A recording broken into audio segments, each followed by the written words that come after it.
So in this, we look at the idea of it, and we say, this is my current page. I'm going to call that P. And so what was the previous page? Can we do that in terms of P?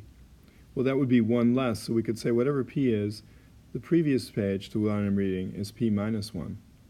What about the page after? Well, if we use P as our base, that one must be P plus 1.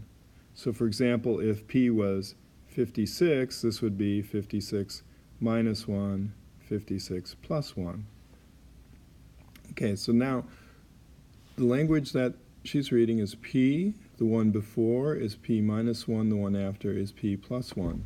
So if we write that into an equation, we could have it as the page I'm on plus the previous page plus the next page equals 276. When we put these together, we see we have the page I'm on 3 times, and then we have a minus 1 and a plus 1. Well, minus 1 and plus 1 equals 0.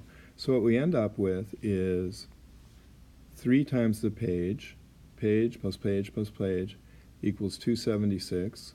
We look at 276, we say, oh, this is definitely divisible by 3 because 2 plus 7 plus 6 equals 15, and 15 is divisible by 3. So we say, okay, we can divide by 3. So 276, well, what you can think about is that 276 is just 270 plus 6. We can divide 27 by 3 as 9. So 270 divided by 3 must be 90 plus 2. So we say, oh, it's 92.